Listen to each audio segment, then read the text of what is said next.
Hello everyone, welcome to my channel and welcome back to my another new blog. তো আমি সুদীপা আবারও চলে এসেছি নতুন একটা ব্লগ ভিডিও নিয়ে তোমাদের সামনে। তো আমার ভিডিওতে তোমাদের সবাইকে অনেক অনেক ওয়েলকাম। আশা করি তোমরা সবাই খুব খুব ভালো আছো আর তোমাদের দিনকালও বেশ ভালোই কাটছে। ভাবছো তো যে আমি এই জানলা দিয়ে উঁকি ঝুঁকি মেরে কী করছি, দেখাচ্ছি দেখাচ্ছি চলো। তো দিনটা ছিল 4th মার্চ। আমি যখন ভিডিওটা চালু করেছিলাম তখনও আমি জানতাম না আমি কেন ভিডিও শুরু করছি বা কেন ব্লগ বানাচ্ছি। তো ব্যাপারটা হচ্ছে আমাদের গ্রামে বিয়ে ছিল। তো সেই বিয়ের বাজনার তালে তালেই সবাই নাচছে আর কি। আমাদের যে মন্দির আছে সেই মন্দির থেকে ওই হাঁড়ি আনতে গেছিলো। জানোই তোমরা 7 পাক ঘোরার জন্য যে হাঁড়িগুলো থাকে ছাদনাতলায়, সেই হাঁড়িগুলো কোনো মন্দির থেকেই আনতে হয়। এখানে সবাই নেচে ফাটিয়ে দিচ্ছে। একজন ছেলে তো মেয়ে সেজে নাচছিল, যে কাঁধে তুলে যে যেমনভাবে পাচ্ছে সে তেমনভাবে নাচছে। আর গ্রামের বিয়ে মানেই এই রকমের মজা, আর তার সঙ্গে যদি বাজনা থাকে তো কোনো কথাই নেই, তাই না বলো?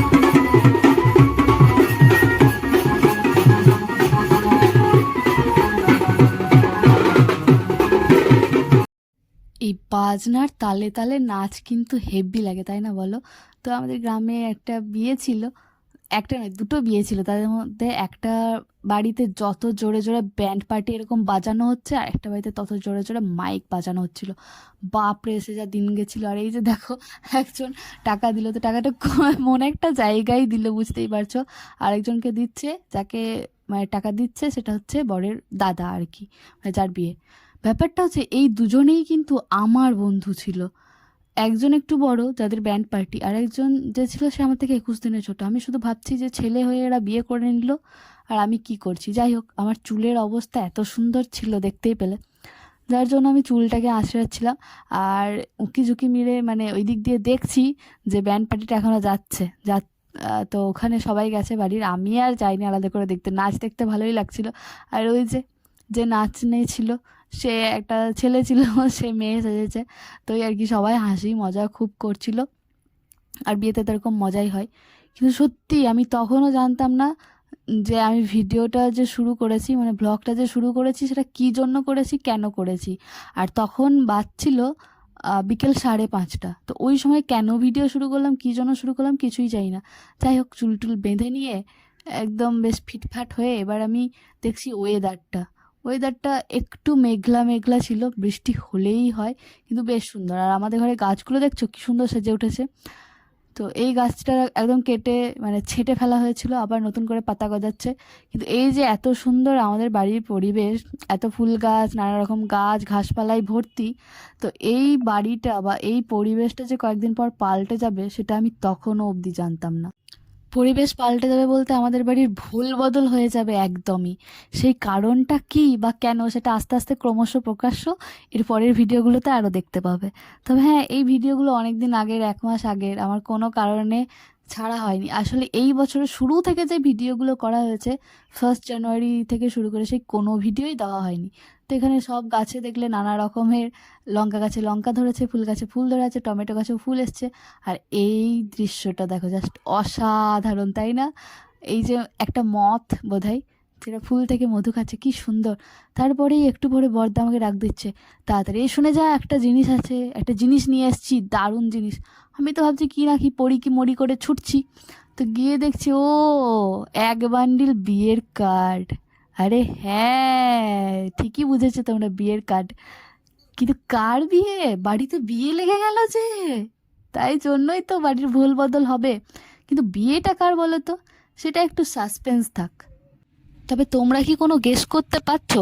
যদি গেস করতে পারো তাহলে একটু কমেন্ট বক্সে জানিও, ঠিক আছে? তবে এখন একটু সাসপেন্স থাক, আমি কিন্তু বলবো না যে কার বিয়ে। তবে হ্যাঁ, ক্রমশ প্রকাশ্য ডেফিনেটলি এই বিয়ে নিয়ে তো ব্লগ তো আসবেই, ঘর কীরকম কী হলো সেই সব কিছুই দেখাবো। বাড়ির সবাই প্রচণ্ড এক্সাইটমেন্ট। তবে মার্চ মাসে কার্ড এলেও, কার্ড বিলি করা মানে লোকের বাড়ি নেমন্তন্ন করা শুরু হয়েছিল এপ্রিল মাসে। আসলে বাড়িতে নানা রকমের কাজ চলছে। এর আগের ভিডিওতেই তোমাদেরকে দেখিয়েছি যে বাড়িতে টাইলসের কাজ, নানা রকমের কাজ চলছে, তারপর রং টং এগুলো তো হবেই। তো এটা কার্ডের ফাইনাল লুক ইয়েলো কালারের ছিল, আর না, ইয়েলো বলা ভুল, অরেঞ্জ কালার টাইপের, ভেতরটা পিচ কালার। আর হ্যাঁ, ভিডিওতে অনেক কিছু নয়েজ আসছে, সেগুলো প্লিজ একটু অ্যাডজাস্ট করে নিও। কার্ডটা দেখতে সুন্দর হলেও যাই হোক, খুব একটা পছন্দ হয়নি যার বিয়ে তার। আর বিয়েটা কার বলো তো, একটু ভাবো তো। তো যাই হোক, কার্ডটা দেখে নিয়ে আমি এসেছিলাম ফ্রিজ থেকে কিছু জিনিস নিতে। মনে হলো যে কিছু খাই, সন্ধেবেলায় মনটা খাই খাই করে। তো ফ্রিজ থেকে আমি পিৎজা সস আর টমেটো সস আর সয়া সসটা নিয়ে রান্নাঘরের দিকে গেলাম। ভাবি কিছু একটা রান্না করি, আর মনটা খাই খাই করছে। আর মহারানী মানে আমার ভাইজি বাড়িতে না থাকলে আমার সময়টা যেন কাটেই না। হ্যাঁ, ভাবলাম পাস্তাটাই বানাই, অনেক দিন ধরে রয়েছে। তো তার জন্য প্রথমে কড়াইটা বসিয়ে গ্যাসটা অন করেই জলটা গরম করতে দিলাম, মানে পাস্তাটা সেদ্ধ করে নেব। তো এই সমস্ত কিছু খাবার যদি আমি খেতে চাই, মা আমাকে কিছুতেই বানিয়ে দেয় না, বলে যে নিজেই বানিয়ে নিজেই খা। মা অতটা জানেও না, আর ওই জানি না পারবো না করে কি সুন্দর হাত তুলে দেয়।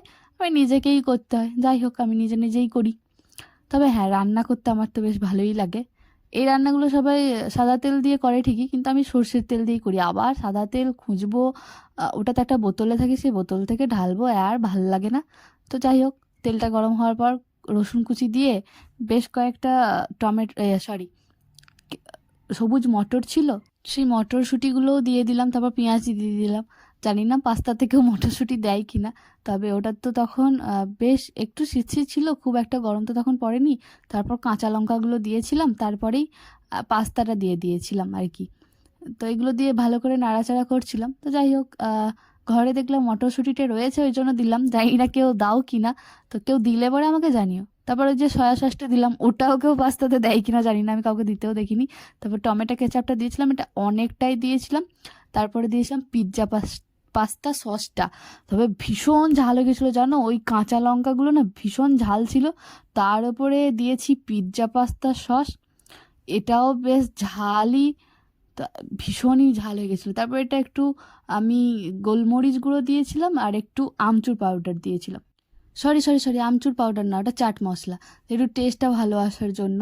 তারপরে এটাকে নেড়ে নিচ্ছিলাম। এবার তেলটা যেহেতু টেনে নেয় সর্ষের তেল দিলে, তো ওই জন্য না একটু লেগে লেগে যাচ্ছিল। তো যাই হোক, তারপরে কড়াই থেকে নামিয়ে নিয়েছিলাম। আমিই তো খাবো, যেমনই হোক না কেন ওই খাওয়া হলেই হলো আর কি, সময়টা পার করতে হবে তো কোনো রকমভাবে। তারপরে যে শশা ঘুষিটা মিক্স করছিলাম, খুবই বড় বড় করে কাটা হয়েছে, ছোট ছোট করে কাটা হয়নি, আসলে ভালো লাগছিল না। আবার খেতেও হবে, সময় কাটছে না, এই সমস্ত কিছুর জন্য করছিলাম আর কি। যাই হোক, তাই মাকে বলেছিলাম খাওয়ার জন্য, মা খাইনি, বাপিকে দিয়েছিলাম। বাপি দেখছো যেমন করে এমনি নর্মালি ভাত মুড়ি খায় ওরকমভাবেই খাচ্ছিল, আর আমাকে বলছে এত ঝাল করেছিস। আমি কিন্তু তখনও বিশ্বাস করিনি, কারণ আমি বুঝতেই পারিনি যে সত্যি করে অত ঝাল হয়েছে। তারপরে যখন নিজে খেলাম, ও মাই গড, কান দিয়ে ধোঁয়া বেরোচ্ছে, মানে রীতিমতো আর পারছি না, জ্বলে যাচ্ছে মনে হচ্ছে ভেতর পুরো। একে তো কাঁচা লঙ্কা, তারপরে পিৎজা পাস্তা সস, তার উপরে গোলমরিচের গুঁড়ো, সব কিছু মিলিয়ে যা তা অবস্থা। কিন্তু যাই হোক, নিজে রান্না করেছি বলে কথা, ফেলিয়ে দিতে তো আর পারবো না। তবে ভীষণ টেস্টি হয়েছিল, শুধু ঝালটা একটু বেশি হয়ে গেছিলো, এই যা। যাই হোক, কোনো রকমে খেলাম, ভাগ্যিস মা খায়নি, কারণ মায়ের তো এত ঝাল খাওয়াই বারণ। তারপরে খাওয়া দাওয়ার পর, মানে এই সন্ধ্যাবেলায় খাওয়ার পর রাতের বেলা খাওয়া হয়েছে। তারপরে আমি আর বদ্দা মিলে কার্ডগুলোকে ঠিকঠাকভাবে গুছিয়ে ভরে রাখছিলাম। আর আমরা বাড়ির সবাই প্রত্যেকেই ভীষণ এক্সাইটেড, আমাদের বাড়িতে অনেক দিন পর আবার একটা বিয়ে লেগেছে। অনেক দিন বলা ভুল, 2-2.5 বছর পর সবাই ভীষণ এক্সাইটেড। চলো এই বিয়ের কার্ড গোছাতে গোছাতে আজকের ব্লগটা শেষ করি। তোমরা ডেফিনেটলি কমেন্ট করে জানিও যে কার বিয়ে হতে পারে, আর আজকের ব্লগটা কেমন লেগেছে সেটাও অবশ্যই কমেন্ট করো। তো যারা নতুন আমার ভিডিওটা দেখছো তারা অবশ্যই আমার চ্যানেলটাকে সাবস্ক্রাইব করে দিও। দেখা হবে আবার পরের ভিডিওতে, ততক্ষণ পাশে থেকো। চলো টাটা, রাধে রাধে।